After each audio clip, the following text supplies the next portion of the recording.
Olá, minha gente, muito boa noite a todos vocês. A graça e a paz do Senhor Jesus, amém.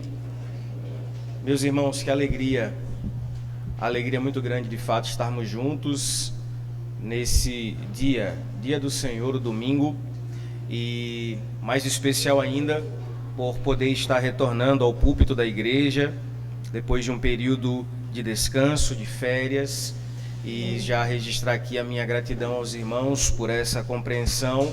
Foi sim, de fato, um tempo de descanso, de refrigério, e estou convicto, na certeza e também na esperança de que para esse ano o Senhor trabalhará mais uma vez no nosso meio e, portanto, animado para o que Deus fará.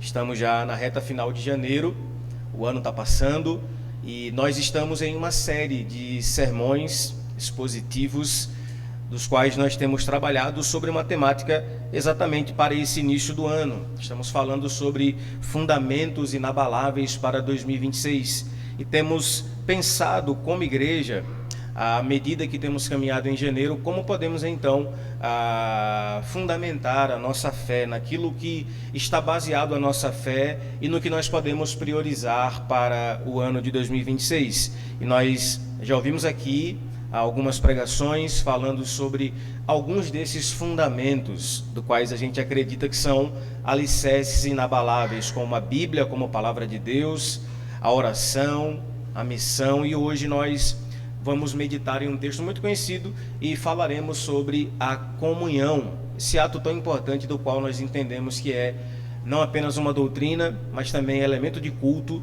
algo do qual nós podemos e devemos, como cristãos, partilhar, que é a vida na fé, este exercício prático do uns aos outros. Eu quero, portanto, convidar você a abrir a sua Bíblia na primeira carta de Paulo aos Coríntios, capítulo 12. Como disse, um texto muito conhecido. Nós leremos do versículo 12 ao versículo de número 27. O texto é um pouco longo, eu vou ler o texto todo, mas não pretendo expor verso a verso, até porque, como disse, o texto é muito longo, mas pretendo, portanto, fazer algumas considerações e comentários de algumas seções desse texto.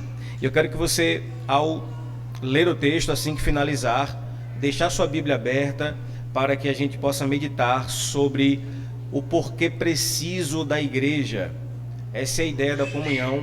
A gente sabe que existem muitas definições acerca da igreja, muitas delas são atuais, modernas, e a grande verdade é que muitas pessoas possuem uma visão um tanto quanto equivocada a respeito da igreja.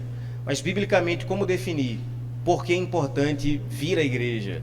Por que é importante ser igreja? Por que é importante fazer o que fazemos domingo após domingo?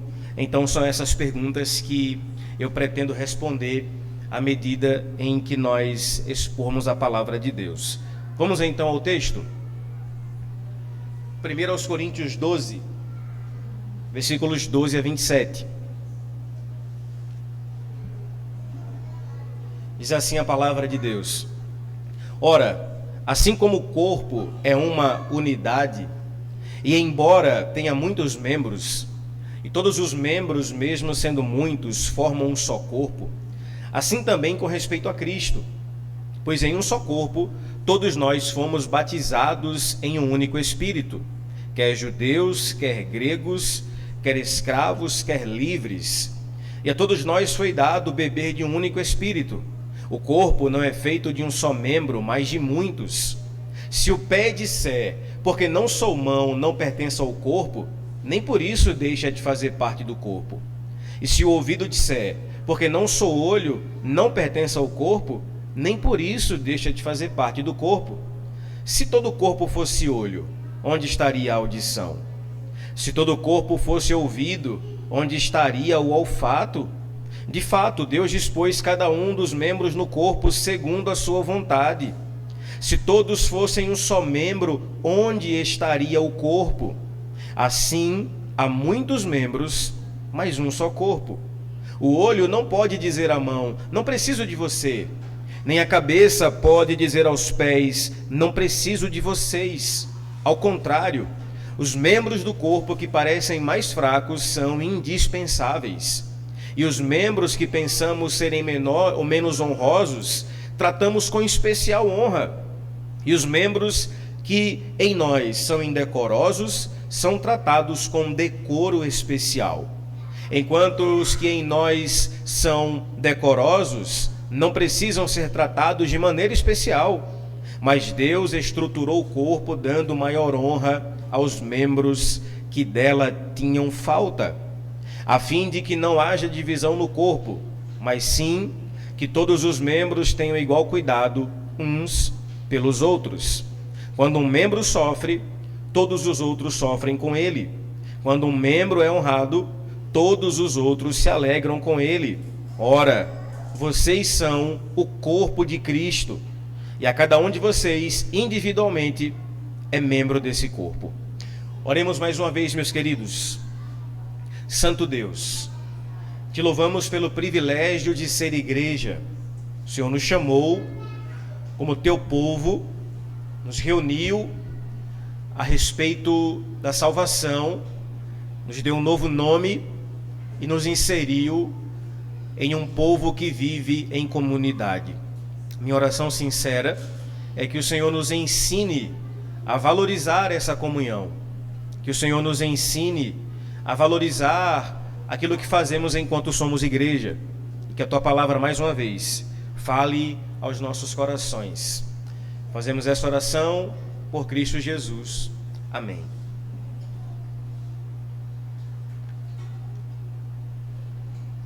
Eu tenho dito aqui que a vida na igreja é uma bênção. E essa é uma verdade. Poucas coisas são tão boas quanto viver a vida na fé. Adoração cristocêntrica, música forte, pregação da palavra, comunhão pós-culto. Poucas coisas são tão boas quanto viver a vida na fé. A vida na igreja é uma bênção.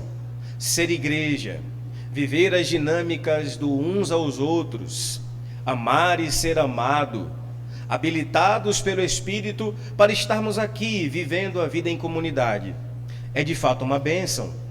Eu poderia dizer, portanto, que a vida na igreja é uma bênção. Já parou para pensar como naturalmente o Senhor Deus nos deu ânsia por pertencer? Na maioria das vezes nós vivemos em busca de pertencimento, seja na fase adolescente da vida, ou seja quando estamos tentando nos enturmar em algum grupo do qual a gente quer fazer parte. O senso de pertencimento, a ânsia por pertencer, é algo que, repito, Deus nos deu. Agora veja, se Deus nos deu a ânsia por pertencimento, Ele também nos deu o lugar do qual nós podemos suprir essa ânsia, que é justamente a igreja.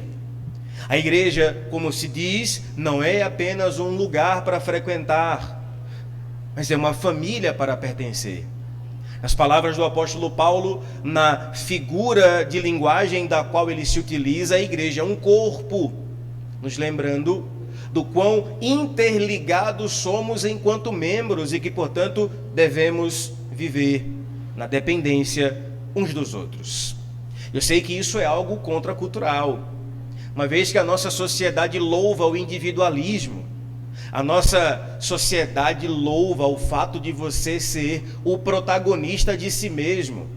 Mas olhar para a Bíblia é perceber que a vida na igreja é uma bênção, porque a gente não vive só para nós, mas vivemos uns para os outros e para a glória de Deus.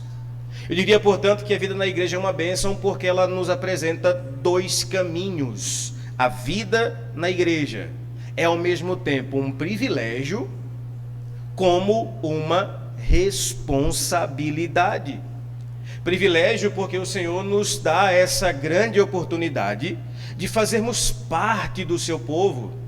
Responsabilidade porque está sob os nossos ombros a ideia do cuidado, de preservarmos a unidade e de que, portanto, para sermos igreja, devemos aprender uns com os outros, nesse espaço onde encontramos pessoas reais, com histórias reais, com limites, com deficiências, com talentos, com qualidades, tendo Cristo como cabeça e o Evangelho no centro. Sim, meus irmãos, a vida na igreja é uma bênção.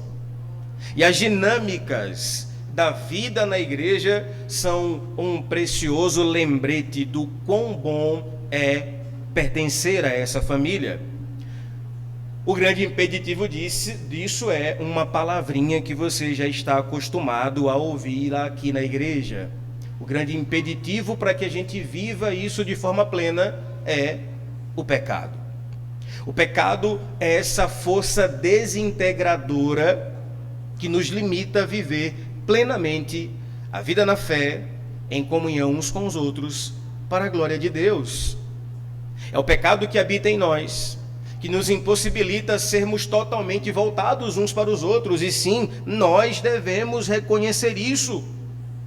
É o pecado que, como disse o apóstolo Paulo, o bem que quero fazer não faço, mas o mal que não quero fazer acabo cometendo, que nos impossibilita de vivermos essa comunhão de forma plena e suficiente. E enquanto a igreja estiver do lado de cada eternidade, ela experimentará essas limitações. E muita gente que já teve contato com a igreja, ela acaba se perdendo exatamente nesse caminho, por não entender que a igreja é feita de pecadores. Se espera da igreja uma perfeição relacional, da qual a igreja, desse lado de cada eternidade, de fato, não terá. E meus irmãos, veja, essa realidade não é nova. Ela já estava presente na igreja de Corinto. E foi justamente por isso, para lidar com problemas práticos e teológicos na vida da igreja, que o apóstolo Paulo vai escrever as suas 2 cartas à igreja que estava nessa cidade. E a igreja de Corinto, ela é um capítulo à parte na história, sim ou não? Porque veja, você olha para a igreja de Corinto, analisando o que Paulo escreve nessas 2 cartas, e você vai encontrar uma igreja viva, vibrante, rica em dons, ativa na missão, mas, ao mesmo tempo, marcada por divisões, imoralidade, confusão doutrinária e imaturidade espiritual. É interessante como você encontra a igreja de Corinto com toda essa vibração espiritual, ao tempo que também oscilando em uma vida de carnalidade. Uma igreja cheia de dons, ao tempo que cheia de problemas. Sabe o que é interessante? Você olha a igreja em Corinto e você vai encontrar ali uma igreja totalmente dividida. De modo que Paulo vai dizer, olha, vocês dizem, eu sou de Paulo. O outro grupo diz, eu sou de Apolo. Um outro ainda mais radical diz, eu sou de Cristo. Aqui a gente não tem pastor, nosso pastor é Jesus. Ou seja, uma igreja dividida. Naquela igreja ainda, nós encontramos problemas com a ceia. Leia 1 Coríntios 11, Paulo vai dizer que enquanto uns comiam, bebiam e se embriagavam, outros ficavam com fome, porque não esperavam uns pelos outros. Nós temos ainda, naquela igreja, problemas com imoralidade sexual. O apóstolo Paulo vai repreender um jovem daquela igreja, e na verdade a igreja que tolerava o pecado de um jovem que se deitava com a mulher do seu pai. Uma igreja com problemas na doutrina da ressurreição. Muitos já não acreditavam que Jesus ressuscitou e que, portanto, os crentes também iriam ressuscitar. Aí talvez você fale, pastor, que igreja é essa tão problemática? Sabe que igreja é essa? Capítulo 1 de 1 Coríntios, versículo 2. No comecinho da carta, Paulo, saudando a igreja, diz: a igreja de Deus que está em Corinto, eu o saúdo em Cristo Jesus. Você entendeu isso? Uma igreja dividida, com problemas doutrinários, uma igreja com problemas de imoralidade sexual, uma igreja cheia de problemas na esfera relacional. E quando Paulo vai se referir àquela igreja, o que é que ele fala? a igreja de Deus. Ah, mas ela tem problema, mas é a igreja de Deus. Ah, mas lá o pessoal não se dá muito bem, mas é a igreja de Deus. Mas tem pecado naquela igreja, e Paulo fala, a igreja de Deus que está em Corinto. Sabe, meus irmãos, essa visão de Paulo deveria ser a nossa. Porque quantas vezes a gente desvaloriza a visão que temos da igreja porque encontramos problemas na igreja. E alguém certa vez disse certamente que espera a perfeição da igreja, sendo ela composta por pessoas pecadoras, é o mesmo que ir para a academia e não encontrar gente acima do peso. Você está sendo incoerente. Paulo diz, a igreja de Deus que está em Corinto, ou seja, ela tem problemas? Sim, mas ao mesmo tempo, os seus defeitos não anula quem a igreja é em Cristo Jesus. E quem a igreja é em Cristo Jesus, ela é comprada, lavada e redimida no sangue do Cordeiro. Meus irmãos, não perca a visão da beleza da igreja. A vida na igreja é uma bênção. Eu tenho tido a oportunidade de conversar com pessoas que não estão mais no convívio da igreja. E as justificativas são as mais diversas possíveis. Gente que se decepcionou, não necessariamente com Deus, mas com pessoas. E meus irmãos, por mais problemas que a igreja possua, e sim, a igreja em Corinto tinha problemas. A nossa comunidade também enfrenta tensões, conflitos, imaturidades, desafios relacionais, mas isso não mudará o fato de a igreja ser igreja de Deus. Portanto, como disse, a nossa visão acerca da igreja deve ser uma visão de autoestima. A vida na igreja é uma bênção, porque a igreja é o corpo vivo de Cristo. E é a partir desse background, a partir desse pano de fundo, que nós vamos perceber que a ideia de Paulo, ao escrever o capítulo 12, é exatamente nos chamar para a responsabilidade desse cuidado no ser igreja. Como podemos então, nas palavras de Paulo, ser igreja? E a maneira mais prática da qual nós vamos encontrar é Paulo definindo que ser igreja, segundo o que ele escreve, como um corpo, é sofrer juntos, pertencer, servir e, sobretudo, glorificar a Deus. A vida na igreja é uma bênção, irmãos, apesar de ser desafiadora. Olhemos então para o texto. Vejamos como Paulo vai advertir os coríntios acerca da necessidade da comunhão na igreja. Eu quero dividir esse sermão em alguns blocos. O primeiro deles é falar como a igreja, ela pertence a um só corpo e um só Senhor, um só Cristo. Olha o que diz o versículo 12. Porque assim como o corpo é somente um, mas tem muitos membros, todos os membros do corpo, embora sejam muitos, são um só corpo. Assim também é Cristo.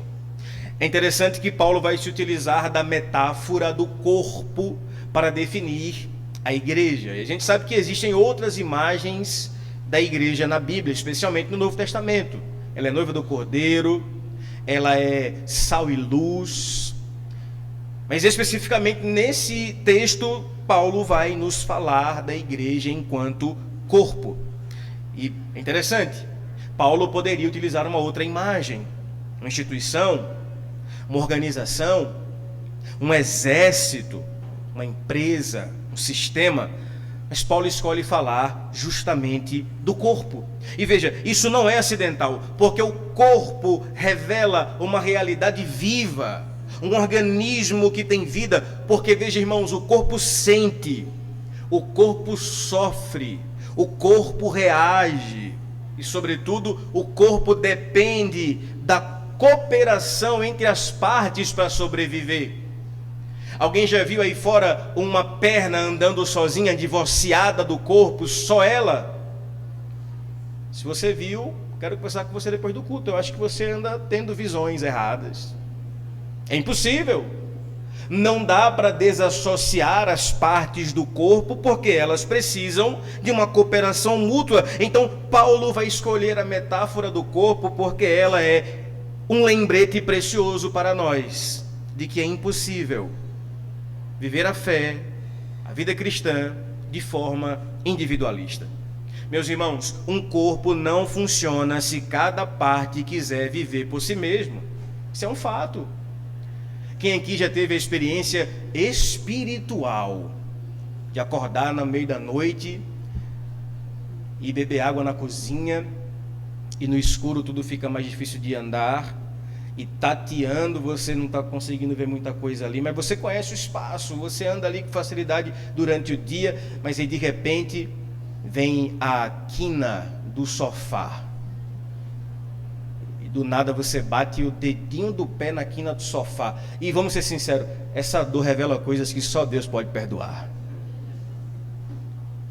É instantâneo, é automático, eu diria até que é espiritual, porque, meus irmãos, não é apenas o dedinho que sofre, mas uma dor no dedo nos leva a um desespero momentâneo.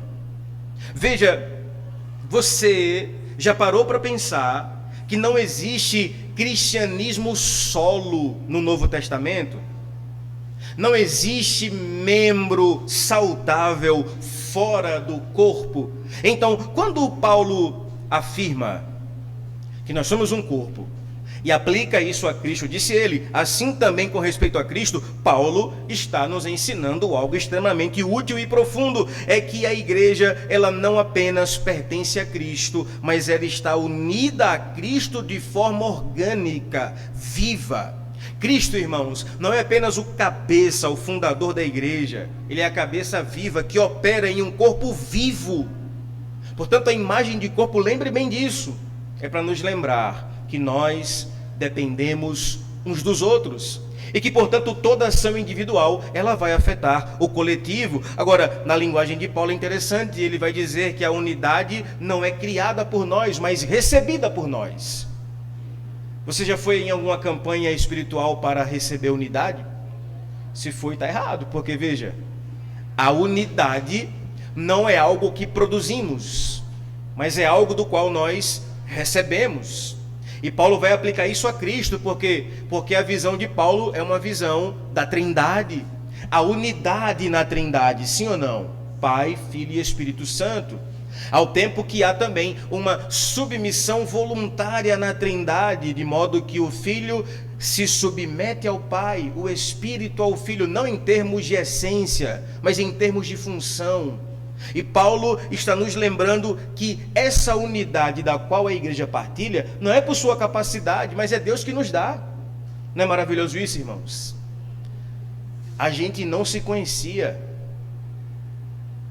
tínhamos histórias de vidas diferentes, contextos diferentes, torcíamos para times diferentes, tínhamos preferências diferentes, mas o Espírito nos uniu. E eu lhe conheci hoje e já posso lhe chamar de irmão e ser verdade. Não é maravilhoso isso? Um cristão, quando conhece outro, pode falar assim: ó, meu irmão, graça e paz, chamá-lo de irmão e ser verdade. Por quê? Porque a unidade não é gerada por nós, a unidade é recebida por nós, ela depende da obra de Cristo. Então a pergunta não é se você sente a unidade, a pergunta é se nós temos vivido à altura daquilo que recebemos. E veja como o apóstolo Paulo parece dizer algo contraditório, mas profundamente verdadeiro. Disse ele, o corpo é um, mas o corpo tem muitos membros. E aqui talvez esteja o coração do ensino do apóstolo Paulo, é que unidade não é uniformidade. Entenda bem isso, unidade não é uniformidade. Paulo diz, o corpo é um, mas tem muitos membros. E ele lista aqui, né? Orelha, pé, mão, cabeça. São membros diferentes. Paulo está apontando para a beleza da diversidade na unidade. E você precisa bem entender isso. Unidade não é uniformidade. Imagine um corpo feito apenas por mãos. Imagine um corpo feito apenas de olhos. Não daria certo. Agora, imagine se todos na igreja fossem iguais a você, com os mesmos dons, o mesmo temperamento, as mesmas limitações. Então, quando você olhar para a diversidade da igreja, acredite, Deus não errou na diversidade. Deus te fez de um jeito, me fez de outro, nos fez diferentes, porque isso revela unidade. E qual é o problema da uniformidade? É que a uniformidade, ela vai nos convencer a vestir do mesmo jeito, a falar do mesmo jeito, a ter até os mesmos trejeitos, mas isso não gera unidade. Meus irmãos amados, como disse, há um plano eterno de Deus, a Trindade. Nós observamos como a Trindade, ela revela-se de forma maravilhosa na Escritura, de modo que o Deus Todo-Poderoso, Deus ao qual servimos, é um em essência, em três pessoas em plenitude, de modo que o Pai não é o Filho não é o Espírito não é o Pai, mas os três são plenamente Deus, apontando para nós essa realidade maravilhosa, a realidade de que mesmo diferentes, podemos usar os nossos dons e talentos para o benefício mútuo. E essa é a ideia do texto, porque veja, Paulo está escrevendo capítulo 12, 13 e 14 para falar de dons. E na lógica de Paulo, Deus não lhe deu um dom para benefício próprio. E esse é o grande contraponto do Evangelho. É que lá fora você recebe um dom para você usar para você. Alguém que canta bem, por exemplo, vai gravar CD, se tornar um cantor maravilhoso. Aqui não. Aqui quem canta bem serve a igreja. Aqui quem prega serve a igreja. Quem limpa o chão da igreja serve a igreja. Quem está ali na mídia movimentando o computador para colocar aqui no projetor serve a igreja. Você está aqui com dons e talentos, e seja qual for o dom que Deus te deu, você não está servindo a si próprio. Você está servindo ao próximo. É esse grande argumento do qual o apóstolo Paulo está falando. E meus irmãos, eu preciso ser sincero com você. A nossa individualidade sempre vai afetar a coletividade. Pastor Diego uma vez disse em uma reunião uma frase que ela, vez ou outra, fica ecoando na minha cabeça. E a frase é assim: as nossas individualidades afetam a nossa coletividade. Deu para entender? Veja, a nossa individualidade, se vivemos como membro da igreja, ela vai afetar a coletividade, de tal modo que, veja, se nós somos um corpo, ou melhor, se somos um corpo, não existe ação neutra. Desde quando você se membrou a uma igreja local e você faz parte do corpo de Cristo, qualquer decisão que você tome, você não toma só. É verdade, pastor? É verdade, porque veja, quando você é membro de uma igreja, corpo de Cristo, nem pecar sozinho você consegue mais. Uma pergunta simples: o seu pecado me atinge em algum nível? Claro. O seu pecado atinge o seu irmão que está aí do seu lado? Claro, porque, meus irmãos, a vida coletiva, ela aponta para uma realidade da qual, se você está em pecado, o nosso culto é comprometido. É a Bíblia quem diz. Agora, ao tempo que, se você é parte do corpo de Cristo, membro desse corpo, se o seu pecado atinge o coletivo, também a sua boa obra, a sua boa ação, o seu acerto é coletivo e não individual. Quando você glorifica a Deus com um ato isolado, você também está edificando a igreja. Quando você faz algo bom, seja em que esfera for, você também está fazendo em benefício do coletivo. Então, por favor, acredite, as nossas individualidades sempre irão afetar a nossa coletividade. A dinâmica é essa: quando um membro sofre, o corpo sofre. Quando um membro adoece, o que acontece? O corpo adoece. Quando um membro cresce, o corpo é fortalecido. Então, por favor, antes de pecar, pense: não quero comprometer meus irmãos. Antes de pecar, considere: esse ato não é apenas isolado. Porque quando você peca, você não peca só. Quando você acerta, você não acerta só. Meus irmãos, as nossas escolhas espirituais sempre terão impacto comunitário. A nossa fidelidade fortalece a igreja. A sua negligência financeira enfraquece a igreja. A sua contribuição fortalece o corpo. É por isso que Paulo está falando de um corpo antes de falar dos membros. Lembre-se disso. As nossas individualidades, elas vão afetar a coletividade. Que possamos então pensar coletivamente e menos individualmente. E eu pareço agora um profeta do caos, é ou não é? Porque, irmãos, isso é estranho para o mundo. O mundo ama o ser individual. O mundo ama a si mesmo. E Paulo disse que nos últimos dias se levantariam homens amantes de si mesmo. E você ouve a pregação moderna, é exatamente essa: potencialize você mesmo. Seja você a sua melhor versão. Aí vem o evangelho e fala: pense no coletivo. A sua ação individual pode afetar o coletivo. Portanto, meu irmão, pondere antes de qualquer decisão o coletivo em detrimento do individual. Me lembro de uma irmã, já contei isso aqui, uma irmã que alguns anos atrás falou assim: pastor, estou me mudando daqui, vou sair da igreja, vou me mudar para outra cidade, outro estado. Eu falei: poxa, irmã, que pena, isso era uma bênção aqui para a igreja. Ela: é, pastor, mas é que eu estou indo para um lugar melhor, uma cidade melhor, um estado do sul do país. Lá, pastor, é top, cidade maravilhosa, lá tem tudo. Eu lembro que ela falou assim: lá tem 4 shoppings. Eu falei: ó, que grande coisa, né? Lá, ela falou assim: é a Dubai brasileira. Lá tem escola para as crianças, oportunidade de emprego para mim, para o meu esposo. E ela só enaltecendo a bola. E eu falei assim: irmã, deixa eu fazer só uma pergunta. A irmã já procurou saber se lá nessa cidade tem alguma igreja saudável para a irmã congregar? Aí na hora ela deu aquela murchada assim e falou: é, pastor, isso eu não pesquisei ainda não. E geralmente a gente faz assim. O nosso critério para tomar decisões é sempre individual e nunca coletivo. Por que é que aquela irmã não buscou em primeiro lugar uma igreja saudável? Porque, meus irmãos, nós estamos preocupados conosco, com a nossa carreira, com o nosso futuro, com o nosso saldo bancário. A igreja, talvez.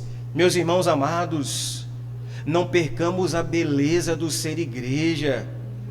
A vida na fé é desafiadora, eu sei, mas é melhor viver coletivamente do que individualmente, porque quando vivemos no coletivo, apontamos para um Deus que existe em 3 pessoas, é um, e nós o glorificamos por isso. Paulo está nos lembrando que somos um corpo e que as nossas ações atingem o coletivo. Permita-me ir para o segundo bloco. Veja: um só espírito e um só corpo. No verso 13, o apóstolo Paulo vai dizer o seguinte: pois também todos nós fomos batizados em um único espírito para constituir um só corpo, quer judeus, quer gregos, quer escravos, quer livres. A todos nós foi dado beber de um só espírito. É interessante que agora Paulo vai responder a pergunta silenciosa do texto anterior: como pessoas tão diferentes se tornam um só corpo? E a resposta é clara: não é por afinidade, mas é por causa do Espírito. Irmãos, isso é interessante. O nosso senso de pertencimento, geralmente, ele vai nos levar a buscar pessoas com as quais nós temos afinidade por alguma razão. Sei lá, alguém que torce para o mesmo time que eu. Naturalmente eu vou falar do meu time, a gente vai se ter uma afinidade. Ou alguém que tem algum gosto musical parecido com o meu, não sei. Me lembro que muitos anos atrás, muitos anos, meu irmão, não é agora não. Logo quando chegou aqui o programa Big Brother. Alguém aqui assiste Big Brother? Agora não, né? Mas antigamente a gente assistia. Quando chegou o Big Brother aqui no Brasil, chegava aquela parte do paredão, era engraçado as respostas, né? Vamos ouvir, você vai votar em quem? Ah, eu voto em fulano, por quê? Porque eu não tenho afinidade com ele. Não tem muito papo, não tem muita conversa. E meus irmãos, olha que interessante, o apóstolo Paulo nos lembra essa verdade preciosa. É que nós não somos unidos por afinidades ou por preferências. Nós somos unidos pelo Espírito. E essa verdade nos lembrará que se somos unidos pelo Espírito, e se o Espírito é o nosso vínculo, a sua alegria é a minha alegria. O seu choro também é meu pranto. Quando Deus abrir uma porta para você, eu devo ficar feliz. Por isso Paulo diz aos Gálatas: chorem com os que choram e se alegre com os que se alegram. Não dá para viver a vida na fé de forma a ignorar o que está acontecendo. Deus está fazendo alguma coisa e eu não, estou só observando. Irmãos amados, olhar para essa realidade é sermos convencidos por Deus de que não são os nossos gostos, não são as nossas preferências culturais, nada disso. O que nos torna um só corpo é a ideia de que o Evangelho nos potencializa pelo Espírito a sermos um. Então, o Evangelho não apaga apenas as distinções. Paulo diz, seja judeu, seja grego, diferenças étnicas, escravos ou livres, diferenças sociais. O Evangelho, irmãos, nos retira o poder de dividir. Não mais vivemos divididos, mas multiplicando para a glória de Deus. Meus irmãos, não existe cristão de primeira e segunda classe no corpo. Não seja aquele crente que... Aqui não, porque eu tirei férias e a igreja continuou caminhando, glória a Deus. Mas não tem igreja assim que o pastor sai de férias, todo mundo desvia, não vai mais para a igreja. Ou então, aquele crente que tipo assim, só vale a oração do pastor. Não tem gente assim? Ah, pastor, ore por mim. E você orou? Não, porque a sua oração, o senhor tem mais intimidade com Deus. Irmãos, não existe cristão de primeira e segunda classe. Se somos unidos, se a unidade é pelo vínculo do Espírito, nós somos um só corpo. Não existe dom superior que torne você superior ao outro. Ah não, Emerson prega, então Emerson merece mais honra do que quem abre a igreja. Na verdade, meus irmãos, o dom de Emerson e o dom de quem varre a igreja servem ao mesmo propósito. Qual é? A glória de Deus e a edificação da igreja. Já parou para pensar que houve um homem na Bíblia que ele aparece apenas no capítulo 9 de Atos. Ele só faz uma coisa e some, nunca mais aparece. Seu nome é Ananias. O que é que ele faz? Ele ora. Ananias aparece na Bíblia para orar. Por quem? Por Saulo, que havia se convertido.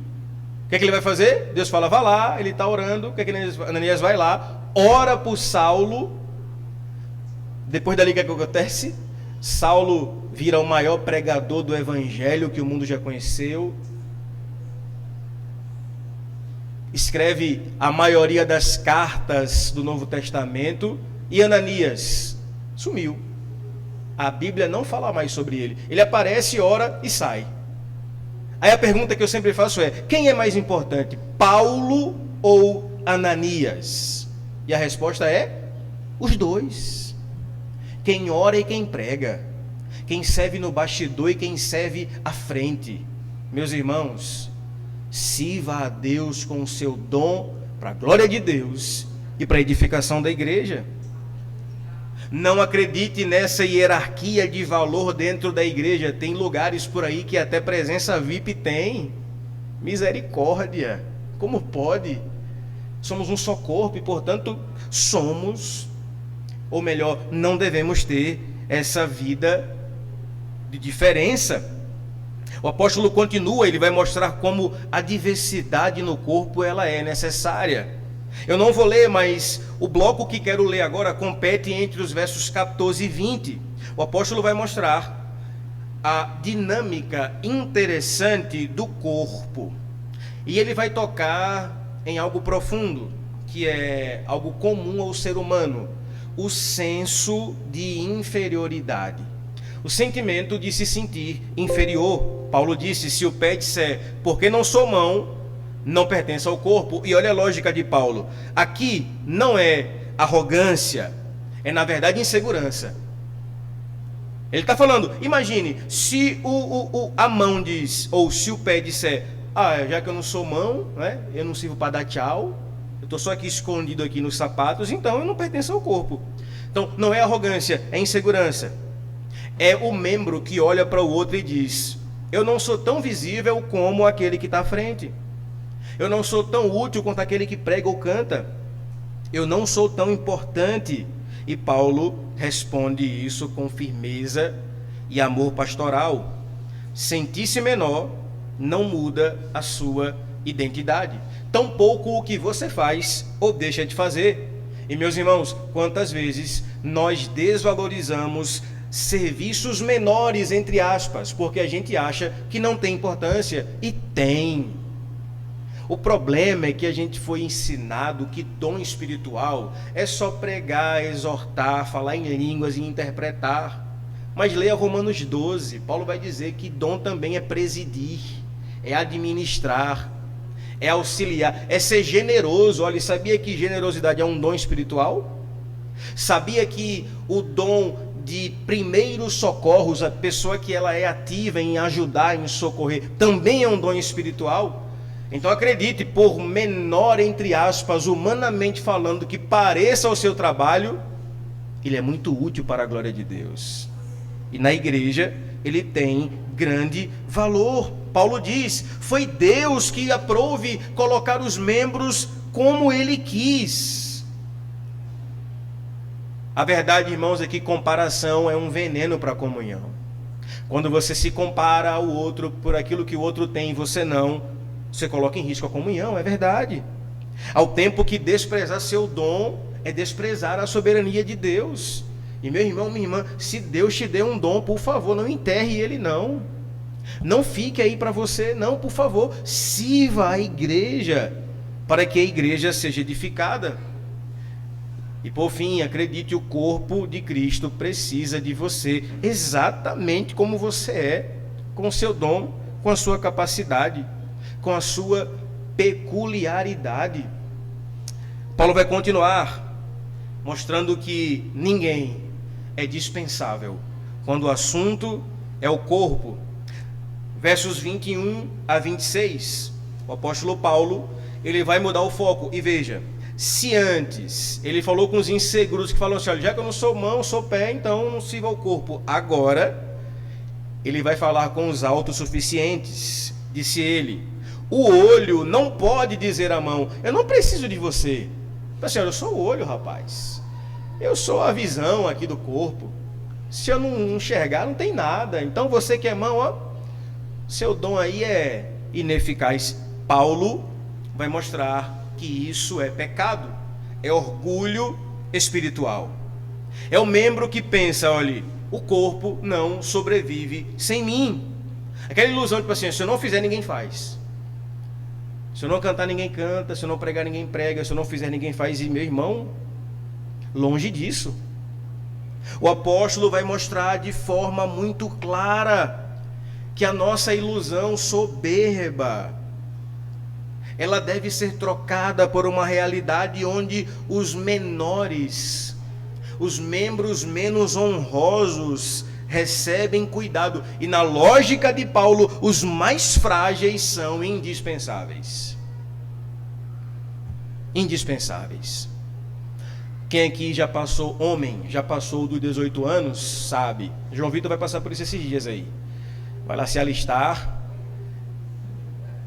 se apresenta no exército, e aí, olha, como é que você tá? E vai ver o check-up lá seu. Se tiver alguma coisinha que você não agrada lá, ó, dispensado. Aí você fala: não, eu que quis pedir reservista, não queria não servir, a guerra tá chegando aí, né? vai que o Brasil entra em uma. O fato é, meus irmãos, que na igreja o seu dom é indispensável. O seu dom, por menor que ele pareça ser, merece o nosso cuidado. Irmãos amados, no corpo de Cristo, necessidade não diminui o valor, mas revela a importância. Olha o que Paulo vai dizer, versículo 26. De maneira que se um membro sofre, o que acontece?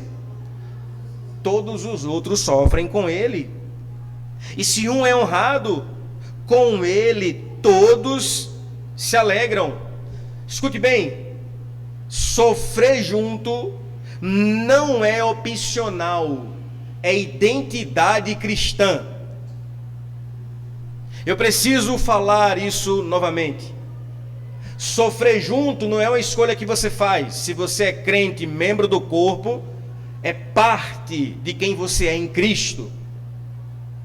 Você não pode ver seu irmão sofrendo e falar, não é comigo.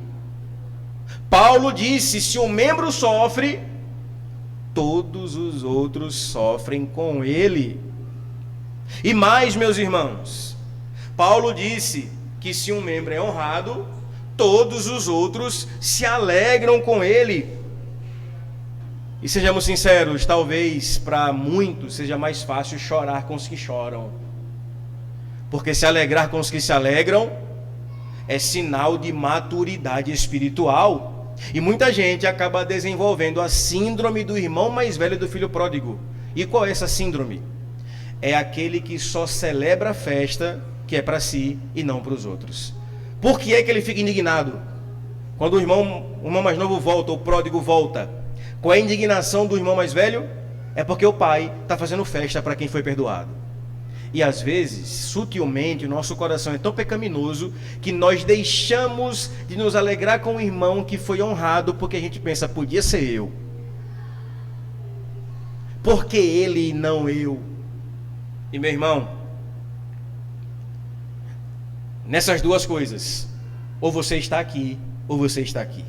Ou você está se alegrando, ou você está chorando. Indiferença não é saúde para o corpo.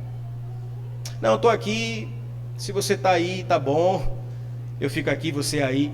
Irmãos, vida na igreja é uma bênção, porque ela é vivida de forma compartilhada. Me lembro que alguns anos atrás, aquele influenciador que agora ficou bem famoso, na época ele nem era tão famoso assim, o Felca, ele gravou um vídeo e num vídeo ele falava uma coisa que me chamou muita atenção. Ele falou assim, olha, eu gosto da Bíblia, cara, eu acho a Bíblia coerente. Ele falou assim, a ideia do evangelho é muito boa, Jesus salva pessoas que não conseguem se salvar. E aí o cara perguntou assim, por que você não vai para a igreja? Ele falou, porque cara, eu não gosto de gente, sou uma pessoa individual, assim, para mim. Aí ele falou a seguinte coisa, se tiver uma igreja de um só membro, eu sou dessa igreja aí.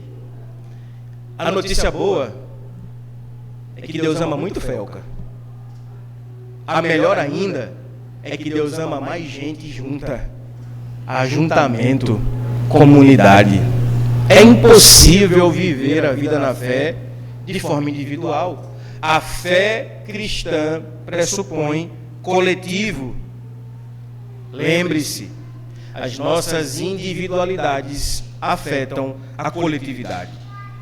Por fim, meus irmãos, o último bloco, verso final, verso 27.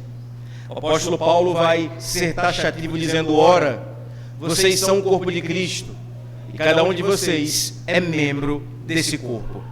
Paulo não fala vocês formam o corpo, ele fala vocês são o corpo. E essa não é uma metáfora distante, transcendental, mas é identidade presente. Meus irmãos amados, ser igreja, repito, não é frequentar, é pertencer, é viver. Sim, é assumir responsabilidades. Não existe cristianismo verdadeiro fora do corpo. Não existe maturidade espiritual de forma isolada. Cristo nos salva individualmente para que a gente viva coletivamente. Eu acho que você já deve ter ouvido a seguinte frase, olha, talvez você não era crente e alguém falou assim, Deus tem um plano para a sua vida. Quem já ouviu essa frase aqui? Antes de ser crente, quem já ouviu alguém falar assim, passar por você e falar assim, olha, Deus tem um plano para a sua vida, quem já? Eu me lembro que uma vez eu estava com uns amigos, eu e meu irmão, alguns amigos, jogando bola aqui no parque da cidade. E aí passou uma senhora assim, olhou pra gente assim, tudo brincando, menina assim, garoto, 12, 13 anos, olhou assim e falou, olha, jovem, Deus tem um plano para a sua vida. Eu falei, na minha, ela é. Aí eu falei, o que é que eu falo agora? Amém? O que é que eu digo? Não sei. E ele fica aquilo na cabeça, Deus tem um plano para a minha vida, para a minha vida. E como é que a gente geralmente interpreta essa frase? E é verdade, Deus tem um plano para a nossa vida. Mas geralmente a nossa mente pecadora pensa assim, Deus tem um plano para a minha vida, vai me exaltar, vai me fazer uma pessoa grande, vou enricar, vou ser um grande na terra. E meus irmãos, biblicamente falando, o plano que Deus tem para a nossa vida é nos salvar e nos inserir no corpo dele. Não é maravilhoso isso? O plano de Deus é esse. Lembra da treliça e a videira que a gente estudou aqui? Esse é o plano de Deus. Salva o homem na sua individualidade e o coloca na coletividade, para que ele viva em comunhão. E aí, aqui, a gente aprende aquela musiquinha da escola bíblica dominical. Eu preciso de você. Você precisa de mim e nós precisamos de Cristo. Essa é a vida na fé. Eu preciso de você, você de mim e nós de Cristo. E sozinho não tem como caminhar. Meus irmãos, não existe vida na fé isolada. A vida na fé, um colega conversando com ele esses dias, um amigo pastor, me disse assim, cara, a vida na fé me lembra muito os Vingadores. E eu falei por quê? Ele falou porque, veja, no filme lá dos Vingadores há uma verdade que é muito escancarada. É que nenhum herói, ele vence sozinho. Ele está sempre interligado ao outro, de modo que o Homem de Ferro tem genialidade, o Thor tem força, Capitão América, caráter, Viúva Negra, estratégia. Mas separados, eles são limitados. Juntos, eles salvam o mundo. Aí você pensa agora, o pastor vai aplicar que a gente é herói. Não, não é bem isso, né? Até porque o conceito de herói nem bíblico é. Mas veja, meus irmãos, a igreja, apesar de não ser um time de super-heróis, ela é um corpo redimido do qual nós também dependemos uns dos outros, tendo Cristo como o cabeça. E por que isso é possível? Por causa de Cristo. Cristo, meus irmãos, é o cabeça do corpo, porque ele teve um corpo real, que sentiu dor, um corpo de dores, um corpo que foi ferido. Na cruz, o corpo de Cristo foi quebrado, para que um novo corpo fosse formado, a igreja. Ele foi ferido para que fôssemos curados. Ele foi separado de Deus para que nós fôssemos reunidos em Deus. Quando celebramos aqui a ceia, nós não lembramos apenas da cruz, mas nós reafirmamos que somos um corpo. Ele se entregou por inteiro. Meus irmãos, a igreja, ou a vida na igreja é uma bênção, porque nós servimos a Cristo. Cristo é a nossa grande bênção. E por maravilhoso que seja conhecer cada um de vocês aqui, o bom disso aqui é Cristo. Por maravilhoso que seja caminharmos juntos, melhor ainda, é caminhar com Cristo. Ele é a cabeça do corpo. A igreja vive sob essa realidade. A diversidade floresce quando Cristo é o centro. Cantamos aqui, somos um corpo bem ajustado, e é verdade. Porque o corpo de Cristo foi moído na cruz do Calvário. Agora, nós vamos ajustando esse corpo. E a linguagem bíblica é que assim como o ferro afia o outro, o irmão também afia o outro. Que o Senhor, meus irmãos, nos dê graça para que vivamos em comunidade, pensando no coletivo e glorificando a Deus em todas as coisas. Amém, meus irmãos? Vamos orar.